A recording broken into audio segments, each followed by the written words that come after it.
Dans un village reculé au cœur de la savane africaine, nommé Djimakura, une légende se murmurait à voix basse, souvent accompagnée de regards méfiants vers le grand baobab noir qui se dressait à la lisière de la forêt. Le baobab, gigantesque et sinistre, était dit être la demeure d'une femme mystérieuse nommée Mawene, la sorcière qui volait les enfants la nuit.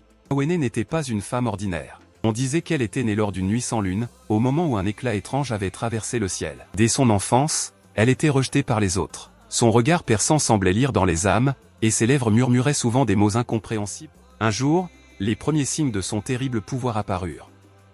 Le fils du chef du village, un garçon de 7 ans nommé Kouame, disparut sans laisser de traces. Sa mère jurait avoir entendu un bruit de vent sifflant à travers la hutte avant de sentir un froid glacial. Les autres villageois dirent avoir vu une ombre filer dans le ciel, portée par un bâton qui semblait flotter dans l'air. Les nuits suivantes, d'autres enfants disparurent de leur hutte, toujours dans un silence terrifiant. Chaque fois, une odeur étrange, mélange de soufre et d'herbe brûlée, flottait dans l'air au matin. Désespéré, le chef du village convoqua Tombolo, un chasseur réputé pour son courage et sa connaissance des forces occultes. Tombolo accepta la mission de découvrir la vérité sur Mawene. Armé de ses flèches bénies et d'un talisman protecteur offert par le marabout du village, il décida de surveiller le baobab une nuit de pleine lune. Cette nuit-là, Tombolo se cacha derrière un rocher, à bonne distance de l'arbre maudit. Alors que l'horloge naturelle du village semblait marquer minuit, un bruit étrange s'éleva, un bourdonnement, suivi d'un rire glacé. Mawene apparut, chevauchant son bâton, une lumière rouge brillait à son extrémité. Dans ses bras, un enfant inconscient. Tombolo suivit la sorcière jusqu'au pied du baobab.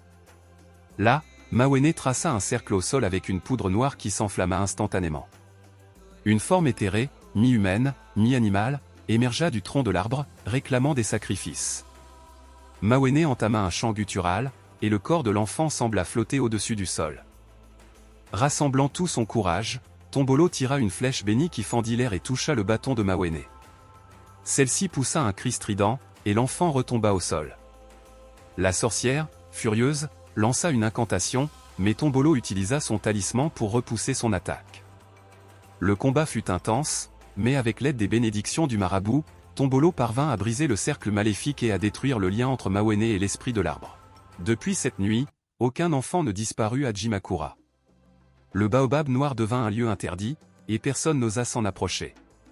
Certains disent que Mawene erre encore, cherchant un moyen de récupérer son pouvoir.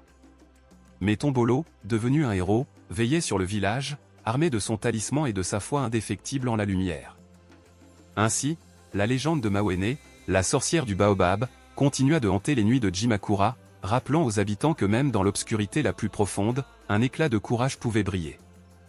Lorsque Tombolo ramena les enfants au village, les habitants, d'abord incrédules, éclatèrent de joie. Les pleurs de soulagement, les chants et les danses s'élevèrent dans l'air. Les mères serraient leurs enfants retrouvés, et les anciens remercièrent Tombolo pour son courage. Le chef du village, les yeux remplis de larmes, déclara Tombolo héros de Djimakura. Depuis ce jour, le village de Djimakura connut la paix. Les nuits, autrefois marquées par la peur et les murmures, devinrent calmes et sereines. Le baobab, redevenu un arbre sacré, fut vénéré comme un symbole de protection. Tombolo continua de veiller sur le village, mais il transmit également son savoir et sa bravoure à une nouvelle génération. Il enseigna aux jeunes l'importance du courage et de la foi face aux ténèbres. Quant à Mawene, son nom devint un avertissement, un rappel que le mal peut être vaincu par la lumière. Et, même dans l'obscurité la plus profonde, il y aura toujours une lueur d'espoir prête à briller.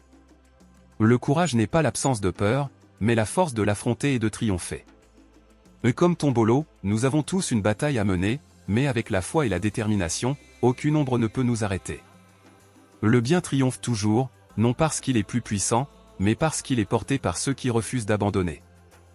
Parfois, c'est en affrontant nos peurs que nous découvrons la véritable force qui sommeille en nous. Si tu as aimé cette histoire remplie de mystères et de légendes africaines, alors abonne-toi pour ne rien manquer des prochaines aventures. Les contes et légendes d'Afrique n'ont pas fini de te surprendre. Rejoins-nous en t'abonnant et active la cloche pour découvrir les prochains récits. Chaque histoire a un héros, et toi aussi tu peux faire partie de cette aventure. Abonne-toi maintenant et plonge dans des récits captivants. Le voyage ne fait que commencer. Ne rate pas les prochaines légendes. Like, commente et abonne-toi pour plus d'histoires fascinantes. Les mythes, la magie et les aventures t'attendent. Abonne-toi pour découvrir les secrets cachés des traditions africaines. Et si cette histoire t'a donné des frissons, imagine ce qui t'attend ensuite. Clique sur s'abonner et embarque avec nous.